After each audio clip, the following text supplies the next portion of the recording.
and welcome to Food for Life this week. I'm your host, Ashley Tresleen, the owner of Bella Foodie. I'm a personal chef and food educator for those of you that don't know and just found our show.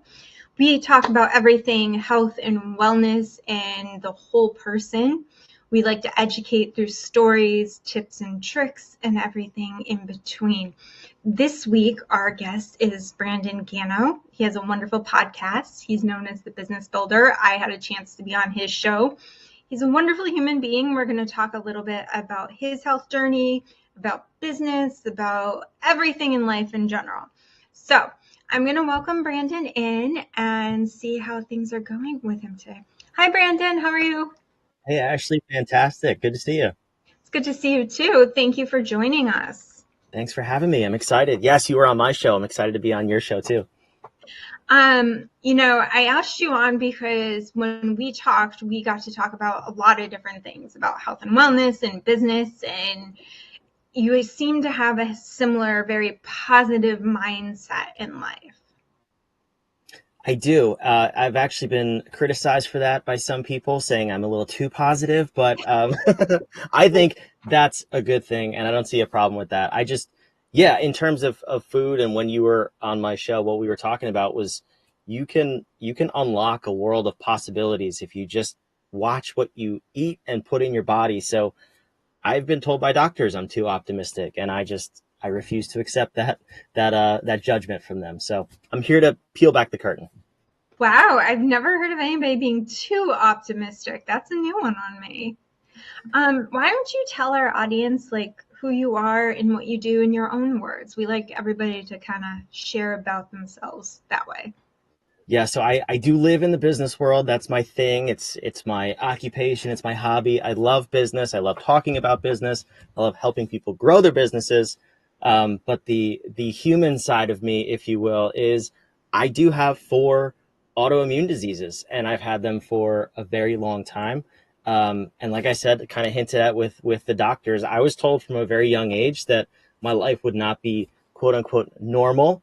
And I think I set out from the age of 9 when I was diagnosed with the first one to prove them wrong. And whether that's a good thing or a bad thing, TBD, I'll let you know how life turns out at the end. But for me, it's been this passion of just, overcoming what people told me my limits were and proving them wrong in a sense, but then also sharing that with other people in the form of business consulting. If I can help you grow your business, that part's easy.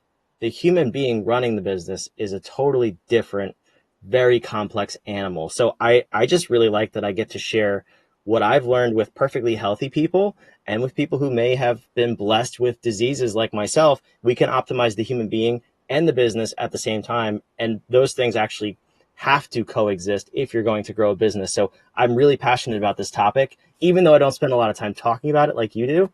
I'm just excited to share kind of my journey and what I found out. So let's talk about limits. So I always I hate when people tell me I have limits or I can't do anything, but I try to push past them the best I can, but occasionally my body fights back and is like, okay, no, you found your limit. This is not a good idea. Stop. Or, and I'm still trying to tell myself to keep going. Do you have those moments with your health, where you're pushing yourself and you're like, okay, maybe this is my limit? Full disclosure, I had one this morning, which was very rare for me. But yeah, I mean, me and you are both not going to compete with LeBron James. Like, there are physical limitations in terms of what we can do from a performance standpoint. But I was at the gym this morning, and I was doing some cardio work. I wasn't lifting weights today, and I had this moment of just I was pushing myself, but I got like super hot and dizzy, and the room started to go black. I didn't fully pass out, but I was like, whoa, that's actually never happened to me before. So I had to step back and be like, okay, I found a limit. Does that mean the doctors were right and my disease conquered me? No, definitely not. But I found a limit in terms of that context of working out. Like, maybe I shouldn't do that again, or I should prepare differently. In terms of what I get from that, I look at it from the mindset of, okay, what's data? What are the facts? What can I learn from this and do differently next time? So, not that I'm a super data nerd, I do wear a Whoop. This is not a commercial for Whoop, but if you wear any sort of fitness tracker, you do have data at your fingertips, and we all have our smartphones, so even that tracks your some fitness data too. I like to look at that and say, like, what happened? What was really going on? If I look back at I do a weekly workout rotation. So if I look back 1 week ago today, like what is the difference between that workout and today? And what was the difference between before that workout? Did I eat differently? Did I not drink enough? So I want to figure it out. I don't want to just sit back and say, okay, that's a limit. I want to dive in, and this is the business side of me talking. Like, what's the data behind that outcome that can either be manipulated, changed, or is what it is? But we have to know that kind of stuff first. So I don't know if that fully answers your question, but moral of the story for me is I like to just keep digging and get to the bottom of it. Yeah, I mean, I've done that, but I also I don't wear a smartwatch or anything like that. My best friend said that I really shouldn't because I'll obsess over the data and the things and like try to like figure stuff out. She's like, you can't. She's like, you just can't wear it because she has one because she runs all the time. And she's like, no. She's like, I'm not letting you wear one. I'm like, are you kidding me? She's like, you'll obsess over everything. She's like, you can't. You just can't. So I don't wear one, but I know they're helpful for people, and I know those ring things that people wear. They're really obsessed with those for their health tracking and all kinds of like physical measurements. I think it's good to know your numbers, but I also think it's good not to get obsessed like I would. That's fair. I will say that too, because yeah, you could definitely get obsessed. What prompted me to wear it in the first place was actually my sleep. I noticed I was sleeping really, really poorly. Hmm. Like I would sleep for 8, 9 hours and still feel exhausted. So that was one of the things that made me get this in the beginning. And what I learned was I had some degree of sleep apnea. So I just got like a mouthpiece to put in, and I can track the data and see that my sleep improved, my overall health, and I felt better. So that improved. I try not to obsess over the data, but it's a tool. I'll say that it is a very helpful tool to have as long as you don't go too nerdy. It's like reading your like social media stats when you're trying to figure out like Yeah. posting for work and you start like obsessing like why did that do better than the other one? Like I like the other post better. That data I ignore because I can't figure out social media, but the health data we can fix. Yeah. So why do you think that like personally I think if you're a healthy person and you are the healthiest you can possibly be because healthy is different for everybody. What my baseline health is might be different from somebody else. Like I said, my best friend runs all the time and she's healthy and does things differently than I do, but I have different limits. I think when you're the healthiest you can be, I think mentally that makes you better at whatever your profession is. Yeah, and that's something I see a lot in the business owners that we work with. People tend to go all in on one area. So if they're in a season of growing their business, they focus all their effort there, but they kind of leave out the other components of what makes a person successful and whole. I always say it's mind, body, business, and in the mind, I lump the spirit too. You need to be spiritually Mm-hmm. intact, whatever that looks like for you.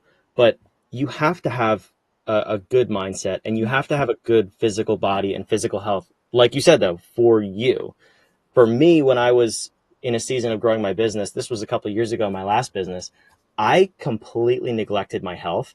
And I went to the doctor at, at one point during that journey when I just felt absolutely terrible. Like my mind wasn't there. I couldn't focus. I was exhausted all the time, and I didn't have, it wasn't quite depression, but it was like very near clinical burnout. So that's what really woke me up to say, I might be young, but I'm not invincible. And nobody's invincible no matter your age. That's a really bad mindset to say, but that's what I had. So I knew that at that point, not that I needed to scale back on the business, but I needed to scale up on the health. And I needed to make that really a priority in terms of those four pieces or the three pieces, the mind, body, and business. Because if I'm going to grow my business and my mindset and my health aren't there, it's going to collapse. I'm going to collapse, and then the business is going to collapse with it. So I just see so many times people ignoring their health. They go to McDonald's and stick that food in their mouth 3 times a week. And not that I'm going to trash any particular company here, but we all know that food's not the best for you. So Right. it's it is a complex thing in terms of what health looks like for each individual. I've always felt like that, like when my health's out of whack, everything in my life is out of whack. And like as far as being a business owner, like we go through stressful times. That's just the reality of life. You might be going through during business, you might be going through a family stressful time, but if you keep like pillars of health practices with you the whole time, it makes things easier. Because I don't know about you, but does stress exacerbate your stuff? Because it does for me in a big way. Oh yeah. Uh, in this current phase of life, my stress level is the highest I think it's ever been, and I think I manage it well. But it is for sure taking a toll on me, and I know that because I went to the doctor last week for a routine checkup, and some of my blood work was just atrocious, worse than it's ever been. I feel fine, but the numbers don't lie. And I think that's the part that we really need to wake ourselves up to. Again, if you're healthy or if you have diseases like me and you do, I mean, you have to keep an eye on that stuff. So for me, I have diet's been fine, exercise has been fine, and I went to the doctor. I'll just list the diseases here. So type 1 diabetes, that's the one I've had since I was 9. That's um, probably the most serious, if you will, in terms of long term effects, but the one I have the most experience with. Celiac disease, so I'm intolerant to gluten, shouldn't have wheat, flour, all those fun things. And then psoriasis and psoriatic arthritis.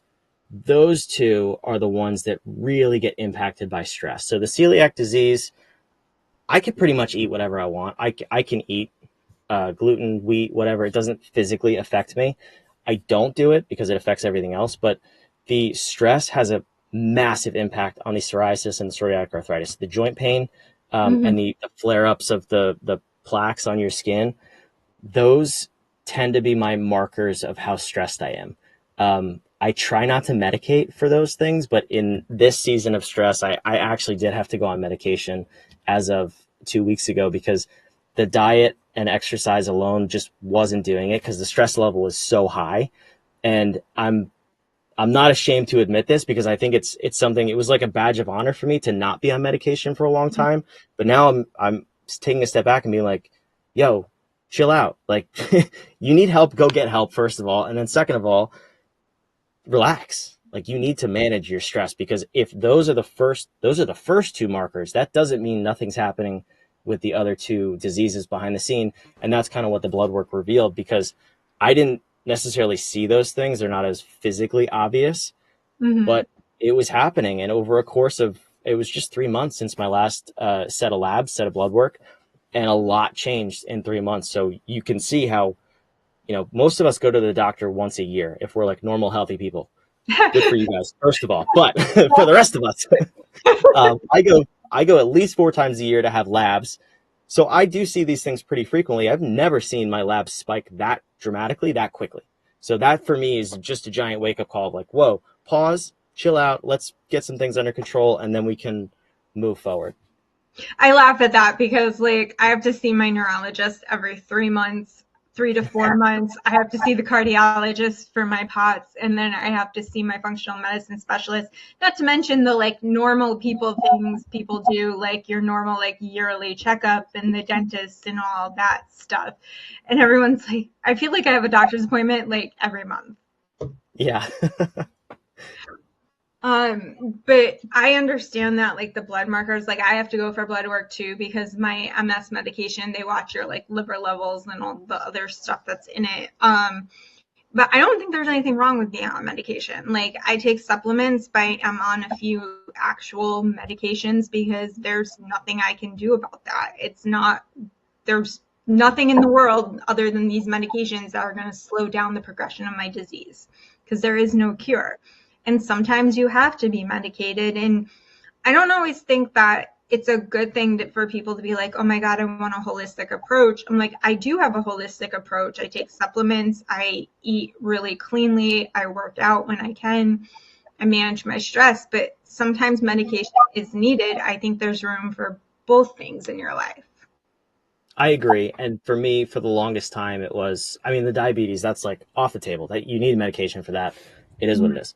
I've accepted that fact. The psoriasis, though, and the arthritis, I know that it's mostly caused by, at least the flare ups are caused predominantly by stress, because I can manage those diseases with diet and exercise. And I personally, I practice intermittent fasting. So I have a very small eating window. And I know that with that, eating good foods and exercising and drinking all of the water that I typically drink on a daily basis, those are actually held in check.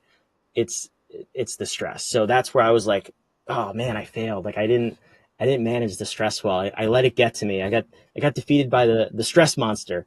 But I mean, I agree. If it's there as a resource, if for you, you have to have it. Yeah. And for most people, again, it goes back to, it's a tool.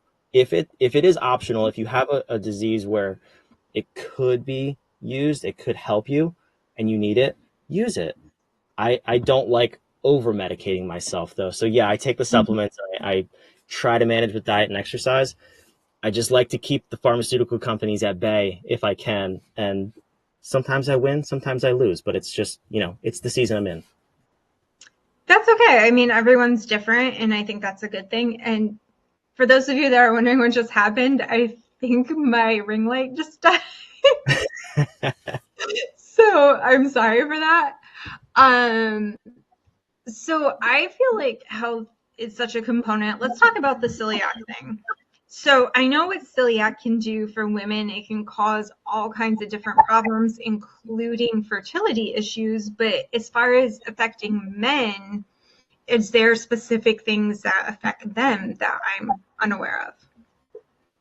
I've never heard of anything in particular. It's just what your body can process and what it can handle and how healthy you could be. So obviously, um, not obviously, let's explain it for people who don't know. So Mhm. when you get diagnosed with celiac, it has to be done with an endoscopy. So they have to put a camera down your throat, look at your intestines, and there's these little fibers that stick up on your intestinal walls.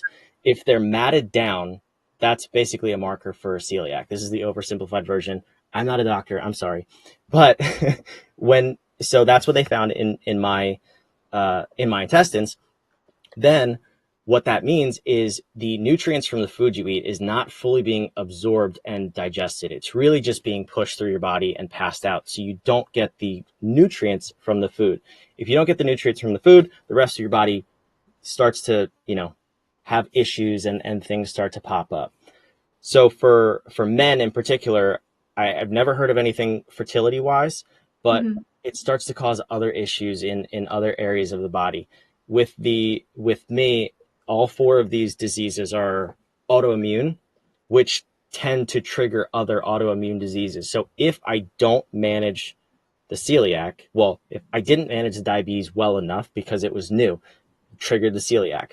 If I didn't manage the celiac, that could have caused numerous other autoimmune diseases because your body's continually fighting itself. So I know some people have it, absent of any other diseases. And for those people, they usually have very intense reactions to the gluten and flour products that they eat. For me, though, and this is just what I was told by a doctor, because I have diabetes, they kind of help each other, if you will. So I could eat a slice of pizza and I'd be totally fine. I don't really react to the food. But internally, it does start to mat down those fibers and And suppress cause the, damage inside. yeah. So it does start to affect me over the long term. So I avoid it, but it's one of those things that I can get away with. I don't think that's just a male female thing. That's because of the other diseases. Um, so I don't fully know, but I haven't heard anything in that regard. I was just curious to see if there was something I mean, I'm always learning too. So sometimes I learn new things about things like that. Last week we had on Meg Gerber, and she talked about how, she's celiac and she's incredibly sensitive to things. And Yeah. she just created a special product. They're bitters for digestion and health, and they're celiac friendly, and they're wonderful. Which I will remind you all that we have a special discount for our Food for Life viewers to buy the bitters from Meg. So remember that. Go check it out. You have your special discount while we're talking, while I remember that. But she's had all kinds of issues over the years, and it just causes so many things.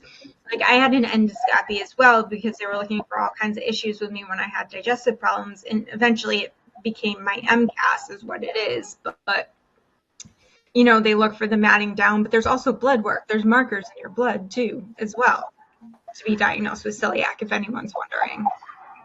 Yeah, and mine were elevated because of the diabetes, which is why they had to do the endoscopy. It was thought that it was a possibility, but they couldn't determine that by itself. So that's why, for me, it needed both tests.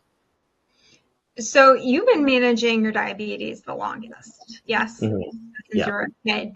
What was that like? Because like when we were kids, like younger, diabetes wasn't as easily managed as it is now. Like things were much different. So as you've gotten older, has things gotten easier for you because it's been a long-term thing, or has the technology and the advancement in the field made it easier?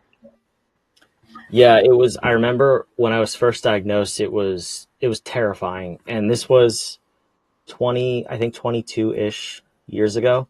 It was 2001 for reference. So when I was first diagnosed, you're a kid. First of all, you're in a hospital bed. You have no idea what's going on. That part was really scary. And then people start coming in the white lab coats, and I think you get a sense of how I feel about those people so far. um, and they tell you you're never going to be the same. Your life is going to be different. You're going to be like the outcast and the weirdo kid. I was like, yeah, I was in fourth or fifth grade at this point, and my whole world is just like changing in front of my eyes. I was playing soccer 3 days earlier, and they're like, you're going to have to sit in your room for the rest of your life. I'm like, hang on there, pal. This is not like, something's not adding up here. So it was hard to manage in the beginning because you're giving yourself shots 5 times a day or more. You're sticking your finger in all these other things. Since then, the technology has improved dramatically to this point where I have an insulin pump that pretty much manages everything without me looking at it. I have to check my sugar, prick my finger twice a day. Um, and I could potentially not look at it if I didn't want to. So just the difference between that is crazy. What I will say though is ignorance is bliss with any disease, and that's the part that has changed me personally over the course of the years. So when I was first diagnosed through, I think, high school, it was just insulin therapy. Then they phased in the continuous glucose monitors, which now normal people use just to track their lives at this point. It's very mainstream. At that point, things got even scarier because then I got to see in real time what is my blood sugar and what is my body doing and reacting to different foods. And that's when I really started to question the medical community because they were saying the diet that the nutritionist was prescribing me was terrible for me. And I was like, how are you a nutritional specialist and you're not prescribing, you're recommending that I eat these foods that are essentially killing me? So it started to open my eyes to the world of food, of natural medicine, if you will, and really figuring out how everything I put in my body, whether it's food, whether it's medicine, the exercise that you do too, how that affects your body in real time. And that just led me down this entirely different path. So it got easier for a point, then it got super hard, and at this point now, it's pretty easy, which I'm grateful for. But I think without that journey of seeing things in real time, blood work's fantastic, but it's a lagging measure. It only tells you as a result of the last 3 months what has happened. I get to see in real time what's happening. So that can be good and bad. So obviously now things are better. Obviously you don't have to poke yourself a million times a day, which I used to have to give myself shots as well for the medicine I was on with my MS, and I hate needles. Like they tell you you get used to them, but you don't. I don't know Yeah, about that's a lot.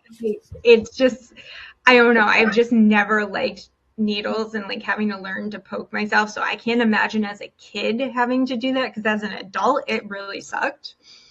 Um so I question those poor doctors that told you when you were 9 years old that you were going to be like an outcast, basically. Like that's so horrible. Thank God, like medicine has come further and nicer and more like, well, there are still those doctors, but at least further along that they're, being more inclusive and more open to things. My doctors now are actually a little more open to alternative therapies. Like my doctors are all on board with me going to acupuncture and things. Have you ever tried anything like that? I haven't. No, it's never even been recommended. So I'll take you up on that. But yeah, doctors have never. They're open to my suggestions, but no one's ever suggested anything to me, I which I will. find interesting. I will tell you with acupuncture. Brandon and I had an interview scheduled a few weeks ago. I hurt my back. I woke up. I have no idea what I did to myself. I like literally could not move to save my life. My mom stayed home with me all day because I couldn't move hardly at all. So I couldn't get in to see the doctors because you know how doctors are these days. You try to make an appointment, you could be dying and they're like, you can't come in. So I couldn't make an appointment until the following week. So what I did is I called my acupuncturist. They're like, okay, you can come in tomorrow afternoon. We'll get you in. I went from barely being able to move without help to being able to walk around slowly, but walk around the next day after I saw him. And I've been going every week for the last few weeks, and I'm doing so much better. That's incredible.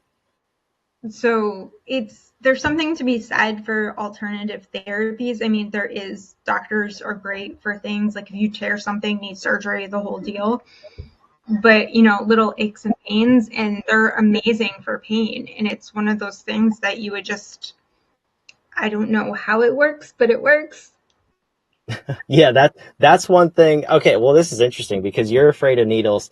I'm I'm No, okay with needles, but that's like freaks me out. How are you with acupuncture? the thing is you don't feel the needles at all. Like I was terrified to go the first time, and my functional medicine specialist sent me there. And I was like, all right, so I'm like literally agreeing to go get poked with needles. The thing is you don't feel them. The worst thing that happens is you might feel a little pressure when he puts it in. That's it. Like they're so tiny and thin. I guess they're as thin, like if you look at them as like a hair, Hmm. like one piece of hair. Like so you don't feel it going in at all. And they have even thinner ones that can go in people's faces and stuff. So it like doesn't even hurt. Like you don't even know they're in. Okay, maybe I'll take you up on it. Maybe I have to get over that fear first, but But I can do it, you can. Like I mean seriously, okay, like okay. it's like one of those things, but like I feel so much better and it's the first time in my entire adult life that I've been able to quiet my mind. Interesting. Yeah, there's a lot to be said about that. Um so you've been in the business world how many years now? I feel like my whole life. In the formal business world for a little bit over a decade. Own my own business for the past 6, 7 years. Just sold my first business last year, and now in a new venture with a business partner. So what was your first business? It was actually a screen printing company. So we basically just printed logos and stuff on T-shirts. We did embroidery, all that fun stuff. Um, it was a nice little way into business, if you will. Um, cool business to grow, very creative. There's no serious ramifications. Nobody's gonna die if you mess something up. Um, but yeah, it was time to move on from that. How did you go from screen printing and like the people that print like logo t-shirts and things to what you're doing now? It seems like a leap kind of. It is a leap. So it's it's fun funny story. So I grew that business. I was able to grow it very quickly. I told you in the beginning, when I was super stressed, when I was like on the verge of clinical burnout, I obviously had to do something about it. I still had a business to run, bills to pay, a family to provide for. So it forced me to take a step back and say, like, all right, what does it take to not just be a business operator, but to truly be a business owner and not be required to be there day in, day out and own a job, basically. Mhm. So I figured that out. I put the pieces together, and then we grew even quicker. And I went from working 60, 70, 80 plus hours a week down to working like 3 to 5 hours a week in a very short period of time. Our revenue skyrocketed, our profits skyrocketed, our team blew up, and everything was going really, really well. So I said, I would love to give this gift of business ownership back to other people. And I was always motivated by giving it back to somebody else because it's cool that I went through the journey, but like, what is that going to do for me? Yeah, it's good for my family. It's cool for me, but wanted other people to have that because I saw so many people, especially in that industry, just chained to their business. They couldn't get out. They were working too much. They were burning themselves out, and their businesses were failing. So I said, all right, let me create a franchise. Let me turn this business into a franchise model. I went through the whole process of setting that up, and that was my focus, was building the business as a business, not as a job. So I had a lot of experience in doing that in that industry. And when we got to the end of that process, I had invested way too much money. And I started to see the true colors of the company that I was working with to bring the franchise Mhm. to light, basically. Um, and it wasn't going to be a good path. Let's just say they weren't very ethical people. They were selling people lies. We had 8 signed contracts to basically close $500,000 worth of business. I said, cancel all of them, cancel my contract. I walked away from the $250,000 that I invested with them, and I sold my business. I said, I'm not doing this anymore. I hate it. I hate the Oh, industry. I wow. hate everything about it. And I said, no more. So I was at an event with, and I met my current business partner. We became fast friends, and I approached him with this idea. I said, I kind of found what it takes to build a business and not build a job. And I would love to find a way to take all this knowledge from all the events I've been to, all the consultants I've hired, all the experts that I've brought in, and find a way to package that for small business owners so it's affordable and that we can give that to them in a way that they don't have to go through all the struggles and stress that I did over the years. And he said, I kind of have that, and he's been consulting with the Fortune 100, the biggest companies in the world, for Oh, two and a wow. half decades. So we really leaned on his experience and the business model that he has created from working with these companies, and we packaged that up and brought it to small businesses and entrepreneurs in a way that is affordable. Um, it's effective. We have a 100% success rate with our clients, and more importantly, all we really focus on doing is having them work less and get more. So it's just an efficient business model that kind of turns the current model on its head. So by no means is this my sole creation. If anything, it's mostly him. Yeah.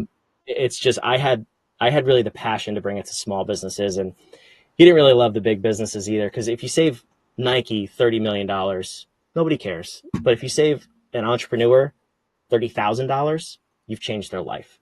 And that's really where our passion lies. So we absolutely love that we get to help small business owners every single day. Yeah, that's like a drop in the bucket for Nike. They probably don't even notice half the time. That's great to help small businesses along the way, and like at least you learn something from your experience. Some people don't learn and they repeat the same mistakes over and over again.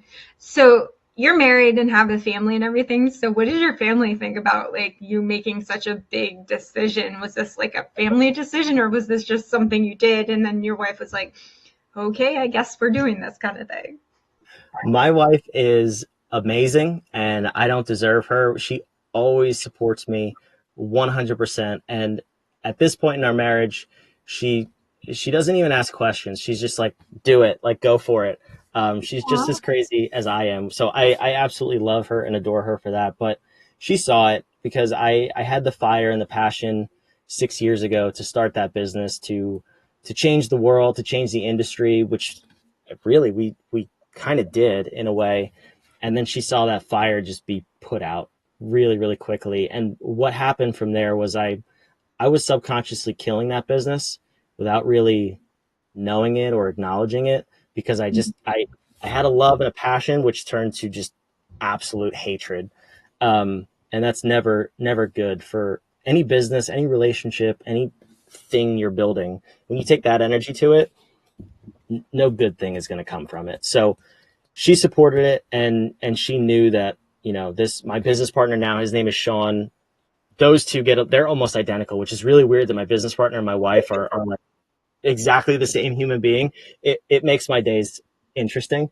Um, but yeah, it's just a way better situation for everybody. And again, the client really are the end user of the product is the biggest winner. And that's really all we care about when working with people. Well, that says a lot about your business partner. That at least means you guys are compatible. Yeah, we have another business we work with. So we optimize businesses and the business structure and organization. His company optimizes the human beings in the business, which are like the two pieces. If you have a business structure that's good but bad people, it falls apart. If you have good people and bad business, it also falls apart. So we work really closely together. And he actually called me and my business partner Sean Lego pieces, because we're apparently so compatible with each other. So that's like our joke is, we're more compatible than both of us with our wives separately. So also another interesting dynamic, but that's the world we live in. That's okay. I mean, when you find the right person to work with, it's amazing. And when you don't, it doesn't work. But Yeah. that's a good thing that you've learned so many things over the years. Now, you said your wife's wonderful and supportive, and I know you have kids. And what is it like? Like, I mean, you're working hard, you're building a business, you're taking care of your health. Like, what kind of behaviors do you want to model for your kids? That's a great question. And it's something I put a lot of intention into, because growing that first business, I, when I started that business, my wife was pregnant. Um, so I missed the first 6 months of my son, who's my oldest. I wasn't present. I was working all the time. Even when I was home, I was distracted. And I think that's another place that, as entrepreneurs in particular, we may be physically somewhere, but where are you mentally? And that's part of the equation. If you can't check out of your business, if you can't step away from constantly having those thoughts and running your business in your mind, you're still not a business owner. Like that's the path we get people to, is truly step away from your business for extended periods of time. So when I had the opportunity to step away after kind of building that structure, and I was present with my daughter, who's my middle child, it was a total game changer, because I compared the two side by side, and I was like, I know who this human being is. I did not know that one when he was born. And that's the lesson that I take into every day. When I say yes to something, I know I'm saying no to something else, potentially, whether I'm actually saying no or it's just taking up the time. It's that opportunity cost. So for my kids, it's really important for me to model two things, really. One is that I'm intentionally present with them, because if they sense that I'm there physically but not mentally, children know that. They can sense it, and they will not develop that relationship. They won't trust you. So it's really important for me to do that. The second thing is I'm a believer in Christ, and I absolutely have to model those behaviors for my kid. What is a biblical husband? What is a biblical father? What is a biblical business owner?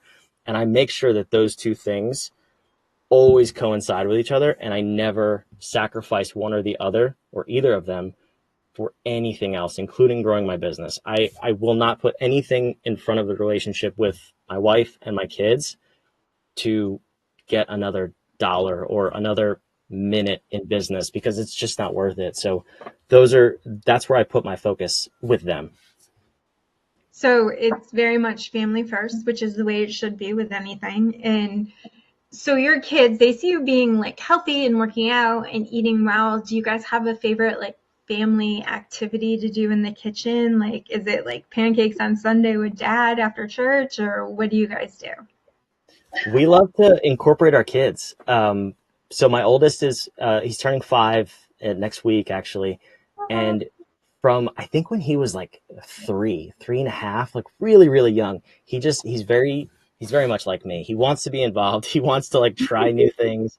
So we have him cooking, and whether it's just like eggs or something. We have an electric stove, so nobody's getting burned on flames. Don't worry. Don't call diapers on me. But all of them, they love just chopping the food up, helping my wife prep the food or helping me with the cooking. And we just get them involved in everything. So it's not one day of the week. We try to do it all the time, honestly, because I think it's good for them to see, okay, how do you prepare food, and how does that go from preparing it to cooking it to eating it? Like there's this whole process, not just go to that magic door over there and get me more snacks. It's we want them to be involved with that stuff. I always say if you get kids in the kitchen, they're more likely to eat things too. You'll get them more likely to try at least something, even if they're like, oh, I don't like this. Like I get kids in cooking classes all the time. They're like, I don't like this. I'm like, have you even eaten it? And they're like, no.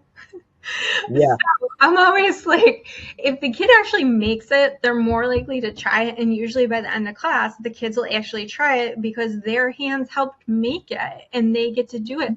I also tell parents, if you have a picky eater, take them to the grocery store with you and let them, like, I know it's a little bit of an extra project, but let them pick something out, like in the produce section or the meat section, anything that can be part of dinner so they feel like they're incorporating it, and then you'll actually get your kids to eat, hopefully. I mean, every once in a while there's a case I can't fix, but every once in a while, but it's a good thing to get your kids involved, and I love seeing that kind of behavior in a family. Yeah, I heard that tip, which was a game changer for us, which was also part of the reason we incorporated him in things, because he used to be very picky. And then the other thing I heard was if a kid rejects food after the age of 3, they need to see it like 28 times before they'll even consider it. So we're just, patient and persistent, right? Like here's the broccoli again. This is the 21st time, 7 more to go. There are some foods that they just won't eat, but we'll get there. And when they're like babies and toddlers and trying new textures and new foods, it takes like maybe 3 times for them to start like getting it, because they don't understand that there's different textures and feelings and things. So it takes at least 3 times before you can figure out if they actually like it or not, because they just don't understand yet. Yeah, so we missed the boat with our first 2. With our youngest, though, she's an amazing eater. She'll eat anything you put in front of her. The older 2 are now just in that reintroducing phase with some things. They're overall pretty good eaters, though. That's great. All right, we are going to go to a commercial, and then we will be back with Brandon with his final thoughts. Hang on, and we'll be right back. I'm Gary. And I'm Gina. And we're the hosts on Fire and Light Talk. So join us every Thursday, 11 a.m. Central Standard Time. Positive Vibrations right here on E360 TV.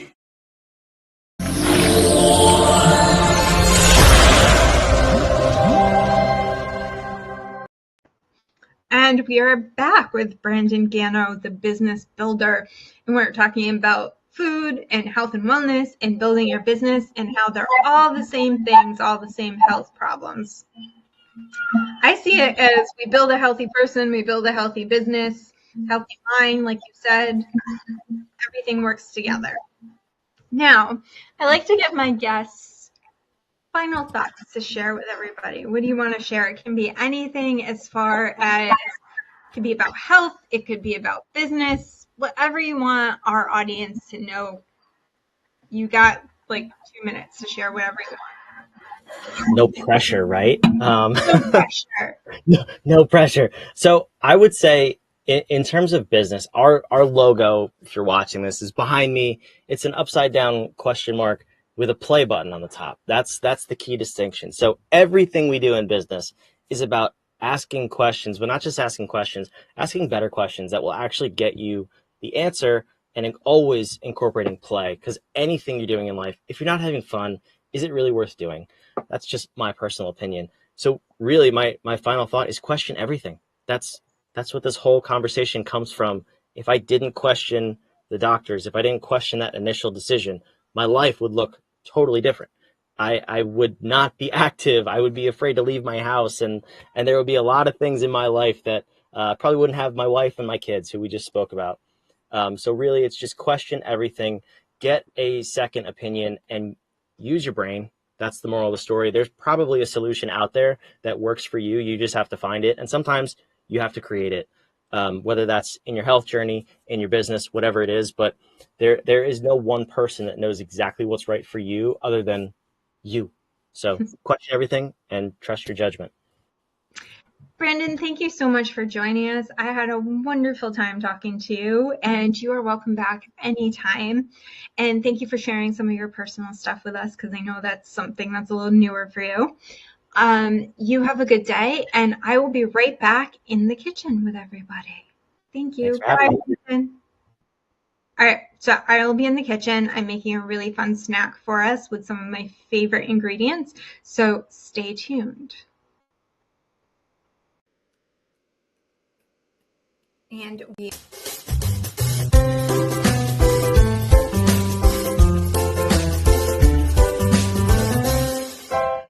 I'm back in the kitchen. So thank you to Brandon for coming to visit us and to see us and share his story. I am going to make one of my favorite things. So I was reminded the other day, some people were making cereal treats online, and I just remembered how much I loved them as a kid. But they're so unhealthy with, marshmallows and everything and all the pure sugar, because everyone was making Easter themed ones. So I'm going to do mine with my favorite cereal. So you guys, this is my favorite cereal. This is Lovebird. I use the unsweetened flavor, but they have a bunch of flavors. They have a cinnamon and a honey, and everything is so yummy. So I'm going to put in about a cup of the cereal, about a cup and a half to 2 cups. Now look, it looks basically like Cheerios. Tastes kind of like Cheerios, except it's made with cassava. It has a slightly sweet taste. It's so good. Now I have a chocolate bar, which honestly, I think chocolate's much better than anything else. And I'm going to mix it with some nut butter. So I'm going to cut up a couple of ounces of this chocolate bar. I have chocolate and sea salt because I'm more of a sweet and salty type of girl. But if you like just something really sweet or not, I have dark chocolate here. I don't like doing things that are not with dark chocolate. I like the antioxidants in the dark chocolate. I'm going to just chop it up in chunks so it melts really easily. All right. So I have about 3 ounces of dark chocolate that I'm melting. You can do a little more if you want, or a little less. That's up to you. I'm going to stick it in a bowl here. Let's see if I can do this without making a mess, which we all know I like to make a mess because that is apparently my way of doing things. So I'm going to put it in a bowl, and I'm going to do this with about 1/4 cup to a 1/2 cup of tahini, because that's my nut butter of choice, which isn't really a nut. It's more of a, seed. But tahini is what is best for me and my digestion. A lot of people like everything. You can do almond butter, you can do peanut butter, you can do, there's even these really weird ones that I've seen that are pumpkin seed butter, and you can buy now macadamia nut and walnut butter. You can probably find almost any seed butter together. It's kind of crazy, all the stuff that they have. Now the chocolate will make the tahini sweet and everything. So we're gonna put this in the microwave for about a minute or 2. I would say a minute to a minute and a half. And then I have some pistachios. Got them from Thrive Market, my favorite place in the world. We all know this. I'm going to do about a 1/4 cup of pistachios that I'm going to chop up into little pieces.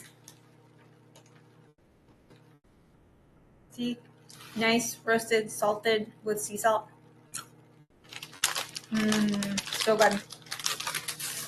And now I have parchment lined container here. It's just like a loaf pan that I lined with parchment paper so that this will lift up really easily once it sets.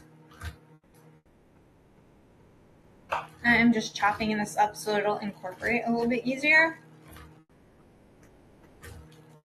I mean, if you have a nut chopper, you can do this. You can put it in the food processor, but I always find the food processor, if you do it, just pulse it, because if you do it too much, you end up making a paste, which then you kind of have a pistachio butter that you've already made. All right, see, I have it right here. I'm gonna add it in with the cereal. And the little remnants of chocolate I have on the thing. We're gonna check on our chocolate. Our chocolate and tahini are melted. We're going to give them a big old stir to incorporate them together. Now, if you can see this here, do I have it in the right angle? Yep. See it all mixing together? So yummy. I could just dive into this right here, the tahini and the chocolate. Look at that. Isn't that beautiful? Oh my goodness. I could dive into this and be happy. Just give me a bowl of this and I'll be thrilled. All right. So we're going to pour this over the cereal. Ooh, hot. All right. Pouring it over. Nice, hot, drippy, yummy, chocolatey goodness. Now, I held back some of the chocolate bar because I'm going to cut it up and put the chocolate chunks in it, because I like chocolate chunks. I am getting every last bit out of here because we want all that goodness in here. This is a similar combination from when I made the sweet potato fudge. All right. So we're going to just stir it up until everything is all coated together. That'll take a minute or two. So once I coat everything, I'm going to put it into here. Once I press it in, I'm going to top it with the chunks of chocolate I chopped up, and we're going to let it set. Once it sets, we're going to cut it up into little bars and serve. Now, I'll put a picture of this on the Instagram. Now, remember that our Instagram is right here. So follow our Instagram for more stories and things and polls, because we want to see from you and hear from you what you want on the show. So until next week, when we have some really interesting guests this month, check us out. And I want you all to have a really good week. Stay safe, because I know there's weather in different parts of the country. And everyone have a good week. Talk to you soon.